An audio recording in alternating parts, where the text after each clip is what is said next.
Communist party of India Bharat का एक साम्यवादी दल है जिसे लेफ्ट लिबरल के नाम से जाना जाता है, जिसने पूरे विश्व में पहली चुनी हुई लेफ्ट गवर्नमेंट दी। तो आखिर ऐसा क्यों हो रहा है कि दिन ब दिन लेफ्ट का जनाधार घट रहा है? 2004 के संसदीय चुनाव में इस दल को 10 सीटें मिली, 2009 में मात्र 4 सीटें मिली। वहीं 2014 के चुनाव में सीपीआई को मात्र 1 सीट मिली थी। कम्युनिस्ट पार्टियां कैडर बेस्ड पार्टी होती है, जिनके महत्वपूर्ण कार्यकर को कॉमरेड कहा जाता है। खासकर बुद्धिजीवी वर्ग के लोग इस पार्टी से विशेष जुड़े रहे। सीपीआई के अन्य संगठन में all India student federation, all India youth federation, national freedom of Indian women, all India union Congress, भारतीय खेत मजदूर यूनियन और ऑल इंडिया किसान सभा शामिल है।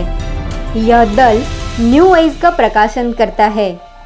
परिचय एवं इतिहास। भारत की सबसे पुरानी कम्युनिस्ट पार्टी के गठन की प्रक्रिया 1920 से ही चल रही थी और इस संबंध में कई समूह भी उभर कर सामने आए थे, लेकिन औपचारिक रूप से 1925 में भारतीय कम्युनिस्ट पार्टी की स्थापना एम.एन. राय ने की। इसके शुरुआती नेताओं में मानवेंद्र नाथ राय, अब्नी मुखर्जी, मोहम्मद अली और शफीक सिद्दीकी आदि प्रमुख थे। 1933 में प्रमुख नेताओं के मेरठ षड्यंत्र केस से रिहा होने के बाद पार्टी का पुनर्गठन किया गया। इसकी केंद्रीय समिति बनी और 1934 में इसे कम्युनिस्ट इंटरनेशनल के भारतीय भाग के रूप में स्वीकार किया गया। 1934 में कांग्रेस के भीतर वामपंथी रुझान रखने वाले नेताओं ने कांग्रेस सोशलिस्ट पार्टी का गठन किया। कम्युनिस्टों ने उपनिवेशवाद विरोधी रणनीति का विरोध करना शुरू कर दिया। इसने 1942 के भारत छोड़ो आंदोलन की आलोचना की और सुभाष चंद्र बोस की तीखी निंदा की। इस दौर में सीपीआई की एक महत्वपूर्ण उपलब्धि यह भी रही कि उसने कांग्रेस के मजदूर संगठन all India trade union Congress पर अपना वर्चस्व कायम कर लिया। सीपीआई की राजनीति में भारतीय परिस्थितियों को कम अहमियत दी जाती थी। अधिकांश मौकों पर कम्युनिस्ट इंटरनेशनल या सोवियत यूनियन के निर्देशों ने पार्टी की रणनीति तय करने का काम किया। इसी कारण कई बार इसकी रणनीतियां उल्टी दिशा में आगे बढ़ी। इन गड़बड़ियों के बावजूद कांग्रेस के मजदूर संगठन और देश के कुछ भागों में इसकी स्थिति काफी मजबूत हो गई। बंगाल में हुए तेभागा आंदोलन और आंध्र प्रदेश में हुए तेलंगाना आंदोलन में भी कम्युनिस्टों ने महत्वपूर्ण भूमिका निभाई। वर्तमान में कम्युनिस्टों के सभी समूह इन आंदोलन की विरासत का दावा करते हैं। भारत के आजादी के समय आजादी और भारतीय राज्य की प्रकृति के बारे में सीपीआई में गहन और रोचक वाद विवाद हुआ। इसी कारण पार्टी ने संविधान सभा में भी भाग नहीं लिया। जब भारत को आजादी मिली उस समय पीसी जोशी सीपीआई के महासचिव थे।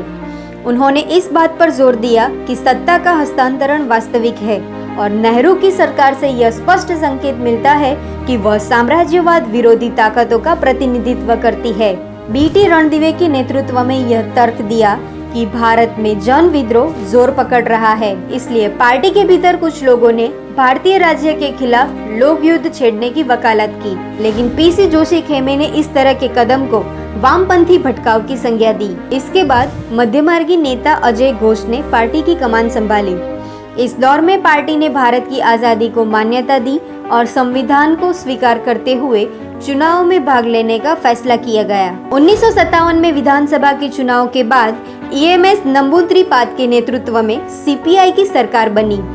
यह विश्व की पहली चुनी हुई कम्युनिस्ट सरकार थी, लेकिन 1959 में नेहरू सरकार ने इसे बर्खास्त कर दिया। इससे सीपीआई के एक धड़े के भीतर नेहरू के प्रति काफी नाराजगी पैदा हो गई। लेकिन इस समय सीपीआई के कार्यकर्ता भ्रम की स्थिति में थे, क्योंकि नेहरू सरकार का सोवियत यूनियन के साथ काफी अच्छा संबंध था। सोवियत पार्टी की यह अपेक्षा थी कि सीपीआई नेहरू सरकार के प्रति नरम रवैया अपनाए। इस बीच अंतर्राष्ट्रीय स्तर पर ऐसी घटनाएं घटी जिसके कारण न सिर्फ अंतर्राष्ट्रीय कम्युनिस्ट एकता प्रभावित हुई, बल्कि सीपीआई का भी विभाजन हो गया। 60 का दशक आते आते तक सोवियत यूनियन की कम्युनिस्ट पार्टी और चीन की कम्युनिस्ट पार्टी के बीच के संबंध खराब होने लगे। चीन की कम्युनिस्ट पार्टी ने सोवियत यूनियन की कम्युनिस्ट पार्टी पर आरोप लगाया कि वह संशोधनवादी होकर मार्क्सवाद लेनिनवाद के रास्ते से भटक चुकी है। सीमा विवाद के कारण 1962 में भारत चीन के बीच युद्ध भी हुआ। सीपीआई के एक धड़े ने भारत सरकार की नीति का समर्थन किया, वहीं पार्टी के एक दूसरे धड़े जो आगे चलकर सीपीएम बनी ने यह दावा किया कि यह समाजवादी और पूंजीवादी राज्य के बीच टकराव है। 1964 में सीपीआई का विभाजन हो गया और एक नई पार्टी सीपीएम का उभार हुआ। सीपीआई के कई जुझारू नेता मसलन नंबूद्रिपाद, ज्योति बसु, हरकिशन सिंह सुरजीत आदि सीपीएम में शामिल हो गए। इससे पश्चिम बंगाल जैसे राज्यों में सीपीआई के आधार पर नकारात्मक प्रभाव पड़ा।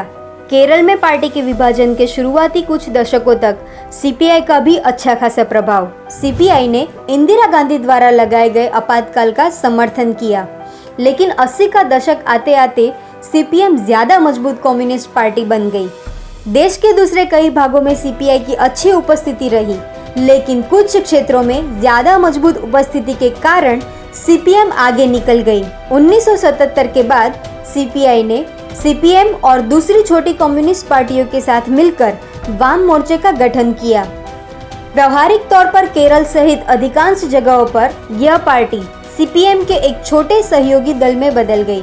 अधिकांश मौकों पर इसका प्रदर्शन वाम मोर्चे के प्रदर्शन पर निर्भर रहा। 90 के बाद के दौर में सीपीआई ने सेक्युलर और गैर भाजपा, गैर कांग्रेस दलों की राजनीति को मजबूती देने पर काफी ध्यान दिया है। एच.डी. देवेगौड़ा के नेतृत्व में संयुक्त मोर्चे की सरकार बनी। सीपीआई ने एक ऐतिहासिक फैसला लेते हुए इस सरकार में शामिल होने का फैसला किया। यह फैसला सीपीएम के फैसले से काफी अलग था, जिसने ज्योति बसु को प्रधानमंत्री बनाने का प्रस्ताव ठुकरा दिया था। सिंगूर और नंदीग्राम जैसी जगहों में राज्य सरकार द्वारा जबरदस्ती भूमि अधिग्रहण की कोशिश और उसके विरोध का बल प्रयोग द्वारा दमन करने जैसी घटनाओं ने वाम मोर्चे की छवि काफी खराब की। इसका असर सीपीआई के चुनावी प्रदर्शन पर भी पड़ा और इसे लोकसभा में 2004 की 10 की तुलना में सिर्फ 4 सीटों पर ही जीत मिली। बाद में वाम मोर्चे के हाथ से बंगाल निकल गया और 2018 आते आते त्रिपुरा भी चला गया। अब देखा जाए तो वाम मोर्चे के पास एकमात्र केरल बचा है, जो एक राष्ट्रीय पार्टी की याद दिलाता है, जिसकी कभी बंगाल, त्रिपुरा, तमिलनाडु, बिहार, छत्तीसगढ़ में तूती बोलती थी और बाकी हिस्सों में भी अच्छा खासा जनादर था। यह सच है कि लेफ्ट की यह हालत वामपंथी भटकाव के कारण हुआ है, जिसने देश के मुद्दे और हित से ज्यादा कम्युनिस्ट इंटरनेशनल की नीतियों का अनुकरण किया।